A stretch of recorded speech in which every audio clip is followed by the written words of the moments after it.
Hello friends, कैसे हो आप सब। स्वागत है आप सभी का times of learning YouTube channel पर। फ्रेंड्स, आशा करता हूँ आप सब अच्छे होंगे और आप सबकी पढ़ाई भी अच्छे तरीके से चल रही होगी, क्योंकि रेलवे की इतनी सारी वैकेंसीज लगभग आ चुकी है। आरआरबी ग्रुप डी की जो वैकेंसी है, जो कि लेवल 1 की पोस्ट के नाम से आने वाली है, वो अभी आनी बाकी है। अक्टूबर में इसकी जो नोटिफिकेशन है वो देखने को मिल सकती है। फ्रेंड्स, यहाँ पर आप सभी के बहुत सारे डाउट्स चल रहे थे, जैसे कि 2 डिग्री एक साथ है आपके पास या फिर डिग्री ओवरलैप कर रही है। ओबीसी नॉन क्रीमी लेयर की जो सर्टिफिकेट की वो वैलिडिटी है वो क्या होती है। आरआरबी बिलासपुर जोन में कितने फॉर्म गए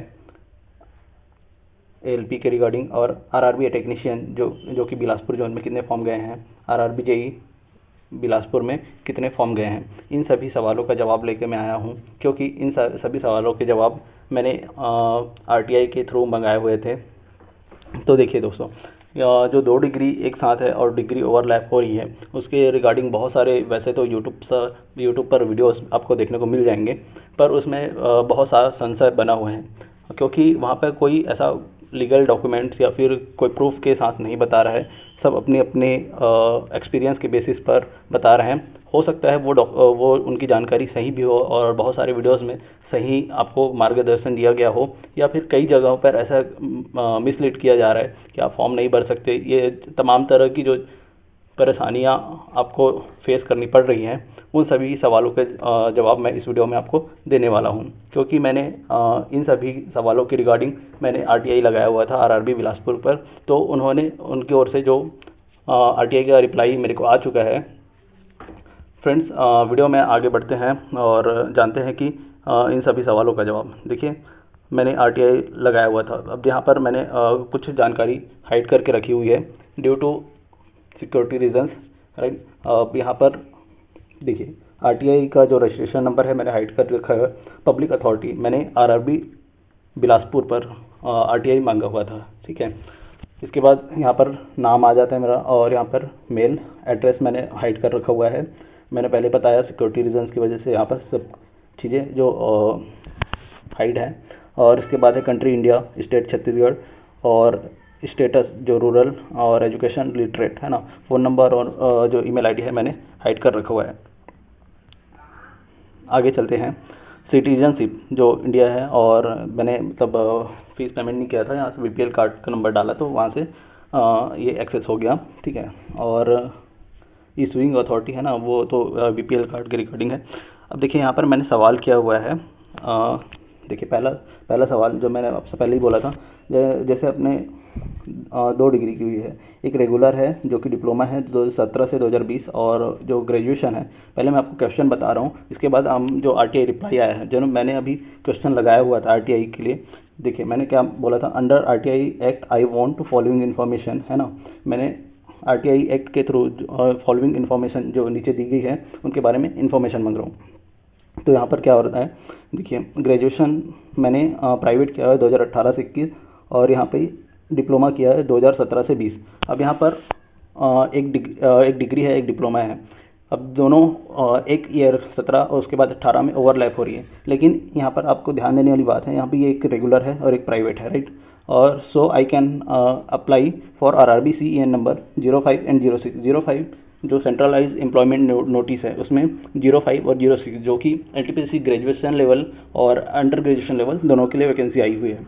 तो इसमें मैं फॉर्म भर सकता हूँ क्या, या जैसे फॉर्म भर दिया और सेलेक्ट हो गए तो उस कंडीशन में डॉक्यूमेंट वेरिफिकेशन के टाइम पे कोई प्रॉब्लम आ सकती है क्या। तो इसके रिगार्डिंग पहला क्वेश्चन था। इसके बाद सेकेंड क्वेश्चन है, ओबीसी नॉन क्रीमी लेयर जो सर्टिफिकेट है सब में मैंने बनवाया हुआ था, तो क्या OBC non creamy layer certificate मेरे को फिर से बनाने की ज़रूरत है कैटेगरी नंबर 5 और 6 का फॉर्म भरने के लिए, जैसे कि ग्रेजुएट और अंडर ग्रेजुएट लेवल एग्ज़ाम जो अभी 2024 का होने वाला है उसके लिए। तो इसके ये दूसरा क्वेश्चन था मेरा। और उसके बाद है थर्ड क्वेश्चन है, what is the validity of OBC certificate, it is valid पर फाइनेंशियल ईयर और it is valid for one form the time of making. मतलब तीसरा क्वेश्चन मैंने ये किया था कि ओबीसी सर्टिफिकेट की वैलिडिटी क्या होती है। अगर ओबीसी सर्टिफिकेट की वैलिडिटी 1 साल होती है, जो कि सेंट्रल कास्ट सर्टिफिकेट की बात कर रहा हूँ मैं, स्टेट की नहीं, ठीक है। तो वहाँ पर फाइनेंशियल जो वैलिड फाइनेंशियल ईयर के अकॉर्डिंग रहती है या फिर 1 ईयर, जैसे कि मैंने अभी जैसे सितंबर में बना रहा हूँ ना, तो सितंबर में बना रहा हूँ तो क्या हुआ कि इस सितंबर से लास्ट सितंबर, या फिर आप बोल सकते हो कि अभी सितंबर 2024 में बना रहे हो तो इसकी वैलिडिटी सितंबर 2025 तक होनी चाहिए। क्या ऐसा रहेगा कि फाइनेंशियल ईयर जैसे अभी 2024 का फाइनेंशियल जो 2024-25 फाइनेंशियल ईयर चल रहा है जो कि मार्च मंथ में एंड हो जाता है, ठीक है, तो उसके अकॉर्डिंग रहेगा। तो इसके रिलेटेड क्वेश्चन था मेरा। और उसके बाद है जो कि कितने फॉर्म गए, how many total forms category wise received in the board under RRB CEN number 01/2024 जो कि एलपी है ना।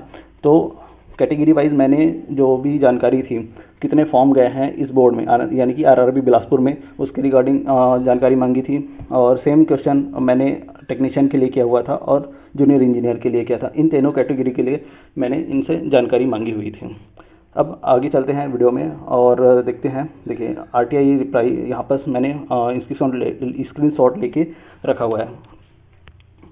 देखिए ये है मेरा रजिस्ट्रेशन नंबर आरटीआई का और ये नेम, डेट ऑफ मैंने 24 तारीख को आरटीआई लगाया हुआ था। पब्लिक अथॉरिटी देखिए आरआरबी बिलासपुर है। रिक्वेस्ट स्टेटस मतलब ये सीपीआईओ को ट्रांसफ़र कर दिया गया है। सॉरी मतलब ये थोड़ा सा पीडीएफ आगे पीछे लग गया है, जस्ट थोड़ा सा नीचे चलते हैं। यहाँ पर एक सेकेंड पीडीएफ सही है राइट। यहाँ पर इनको 25 तारीख को ये रिक्वेस्ट है वो फॉरवर्ड कर दी गई है। 24 तारीख को मैंने आरटीआई लगाया था, 25 तारीख को इनको फॉरवर्ड कर दिया गया था और उसके बाद नोडल ऑफिसर इनको दे दिए गए थे। इसके बाद आगे चलते हैं। फिर जब मैंने स्टेटस फिर से चेक किया, ठीक है, मेरे को मैसेज आया हुआ था। तो जो आप नंबर दिए रहते हैं उसमें मैसेज आ जाता है कि आपका जो भी आपने आरटीआई लगाया हुआ था उसका जो जांच है वो कंप्लीट कर दी गई है और जो भी आंसर है आपको दे दिया गया है। तो आप वहाँ से लॉगिन करके देख सकते हैं। तो ये है और ये डिटेल्स जैसे कि सीपीआई को ये रिक्वेस्ट ऑफ स्टेटस आप देख सकते हैं, रिक्वेस्ट डिस्पोज ऑफ है ना, डिस्पोज हो गया है। अब यहाँ पर 27 तारीख को ये मतलब मैं 24 तारीख को लगाया था और 27 तारीख को मेरा जवाब आ गया है। अब यहाँ पे रिप्लाई क्या किया है इन्होंने, please find here with attached reply with 27/9/2024 in PDF format है ना। अब यहाँ per your RTI application registration number यहाँ पर ये दिया गया है और ये व्यू डॉक्यूमेंट्स यहाँ पे मेरे को पीडीएफ अटैच करके दे दिया गया है। अब उसमें उस पीडीएफ में मेरे को सारी जानकारी दे दी गई है। सीपीआईओ का यहाँ पे डिटेल्स दिया गया है, फर्स्ट अपील अथॉरिटी है ना। अगर इस जानकारी से अगर मैं संतुष्ट नहीं हूँ तब फिर मैं अपील कर सकता हूँ। इनके लिए भी यहाँ पर कॉन्टैक्ट नंबर और सारा डिटेल्स दे दिए गए हैं, उनका नाम कौन रहे मतलब कौन उनको किनके पास आप अपील कर सकते हैं और किन्होंने आपको जानकारी भेजी है, इन सब के बारे में यहाँ पर दे दिया गया है। नोडल ऑफिसर जो ऑफिस है उनके डिटेल्स, मोबाइल नंबर और कॉन्टैक्ट जो ईमेल आईडी है उन सब के बारे में। अब आते हैं जो आरटीआई का रिप्लाई आया हुआ था, इसमें से सबसे पहला है रेलवे भर्ती बोर्ड बिलासपुर है ना। इन्होंने मेरे को जानकारी भेजी है, सूचना का अधिकार आप देख सकते हैं, आरटीआई है ना, राइट टू इन्फॉर्मेशन। अब यहाँ पे पत्र क्रमांक है आरआरबी का है ना, मैंने इसको हाइड कर रखा हुआ है सिक्योरिटी रीजन से। और देखिए 27/9/2024 को रिप्लाई आया हुआ है। आज 29 सितंबर है और मैं वीडियो थोड़ा सा लेट से बना रहा हूँ क्योंकि और टाइम की कमी की वजह से। अब देखिए यहाँ पर मेरा नाम आ गया, यहाँ पर एड्रेस आ गया राइट। और इसके बाद विषय में आरटीआई अधिनियम 2005 के तहत सूचना उपलब्ध कराना। आपका आरटीआई आवेदन नंबर ये है, मैं जिसको हाइड कर दिया हूँ। 24 तारीख को मैंने ये रिक्वेस्ट भेजी हुई थी। इसके बाद क्या कह रहा है कि आरटीआई अधिनियम 2005 के तहत सूचना उपलब्ध कराने के लिए संदर्भित आरटीआई आवेदन इस कार्यालय में 24 सितंबर 2024 को प्राप्त हुआ। इस लोक प्राधिकरण में अभिलेखों एवं फाइलों के आधार पर उपलब्ध कराई गई सूचना का विवरण इस प्रकार है। अब देखिए आपने क्वेश्चन तो देख लिया था कि मैंने 6 क्वेश्चन लगाए हुए थे टोटल है ना।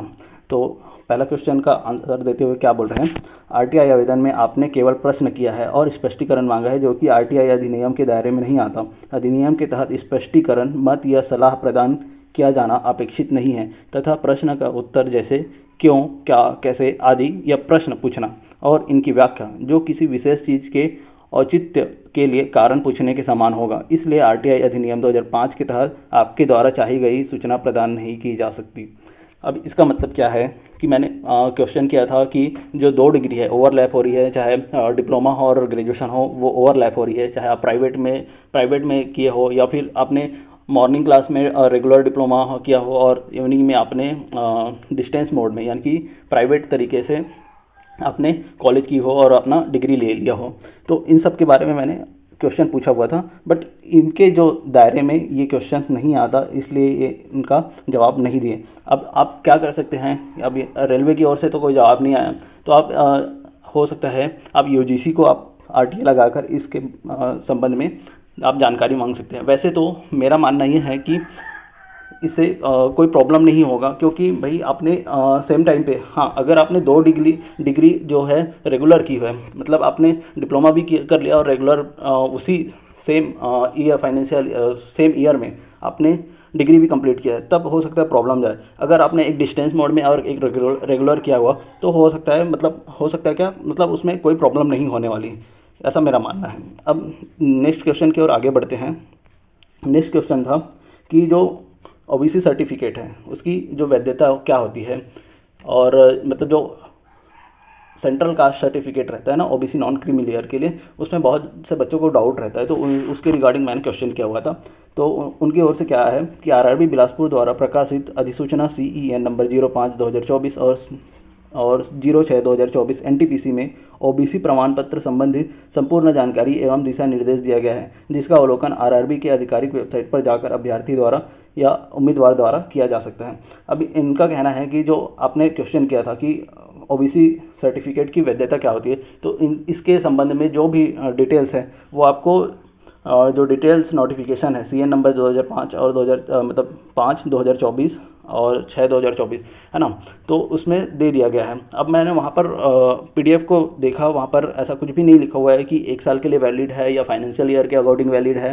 हाँ, लेकिन 1 साल के लिए वैलिड रहता है जो ओबीसी सर्टिफिकेट होता है, यहाँ तक तो सही है। अब इसमें दोनों तरीके से नहीं है, लेकिन आप आपका जो सर्टिफिकेट है तो आप जैसे 1 साल के अंदर का ही लगाएं, हो सकता है आप अगर बना रहे हैं तो इसी फाइनेंशियल ईयर का रहेगा तो ज़्यादा बेटर रहेगा। ठीक है, ये आपकी जानकारी, मतलब जो भी डाउट था मेरे हिसाब से क्लियर हो गया होगा। नेक्स्ट क्वेश्चन की ओर आगे बढ़ते हैं। जैसे कि मैंने तीसरा क्वेश्चन, मतलब जो चौथा क्वेश्चन था, ये लगाया हुआ था कि आरआरबी बिलासपुर में जो एलपी के टोटल कितने फॉर्म गए थे ओबी कैटेगरी वाइज, तो उनके बारे में जानकारी मांगी थी। तो उन्होंने क्या कहा है, आरआरबी बिलासपुर में उपलब्ध वर्तमान डाटा अनुसार, मतलब अभी लगा रहा हूँ, मतलब मॉडिफिकेशन के बाद की जो डाटा है वो दिखा रहे हैं यहाँ पे। तो आरआरबी बिलासपुर में उपलब्ध वर्तमान डाटा अनुसार सीएन नंबर 01/2024 एएलपी के तहत अधिसूचना रिक्त पदों के खिलाफ भरे जाने वाले आवेदन फॉर्म की कुल संख्या 3,99,992 है, जो संभावित कारणों से आगे बदल सकती है। हो सकता है वैकेंसी और बढ़ जाए, तो उसके लिए ऐसा लास्ट लाइन में ये लिखा है कि संभावित कारणों से आगे बदल सकती है, ऐसा लिखा है। अब सीएन नंबर जो है, अब इसमें यूआर कैटेगरी में फॉर्म इतना गया है 46,546, और एससी कैटेगरी में है 1,05,184, एसटी कैटेगरी में 34,048 फॉर्म गए हैं, और ओबीसी कैटेगरी में गए हैं 1,93,815 फॉर्म। वैसे ही ईडब्ल्यू कैटेगरी में 20,399 फॉर्म गए हुए हैं, और टोटल फॉर्म की बात करें तो 3,99,992 फॉर्म टोटल आरआरबी बिलासपुर में गए हुए हैं।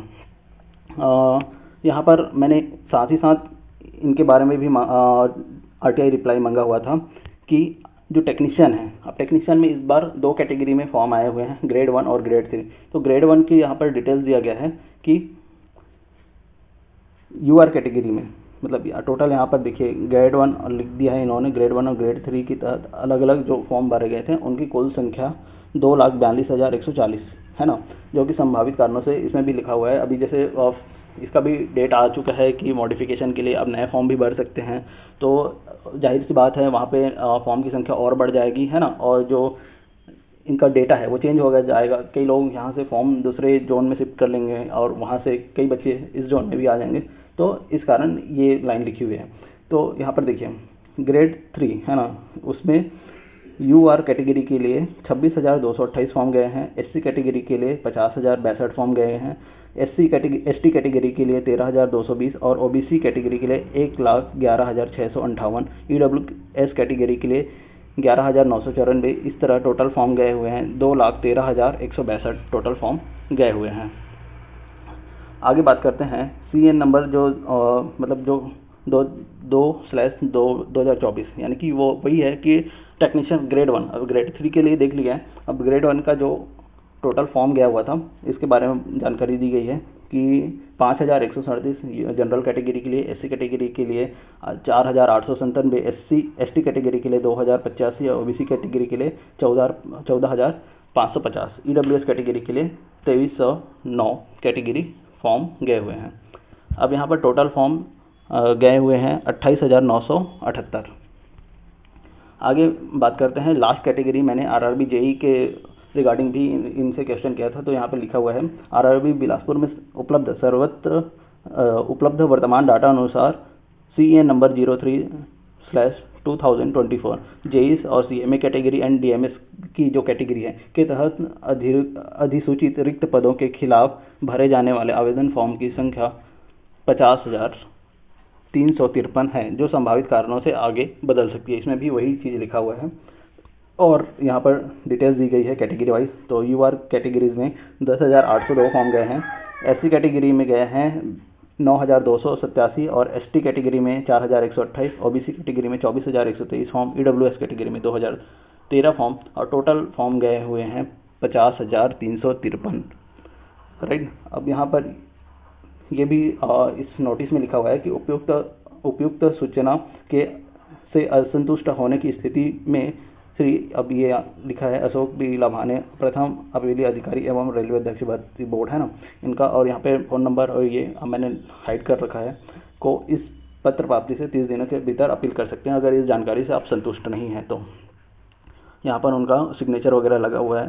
तो ये सारी अपडेट्स थी दोस्तों आप सभी के लिए। आशा करता हूँ आप सभी को ये जानकारी पसंद आई होगी, समझ आई होगी, और आप इस वीडियो को आप उन दोस्तों तक भी शेयर कर सकते हैं जिनको भी ये डाउट है डबल डिग्री के रिगार्डिंग। और मेरा अब लास्ट कंक्लूजन ये निकलता है कि आप सभी इस वीडियो को देखने के बाद कि आप बेझिझक फॉर्म भरिए, है ना। आपने पहले भी आरआरबी एलपी या फिर टेक्नीशियन का फॉर्म भर रखा हुआ है तो भी आप इस फॉर्म को भर दीजिए।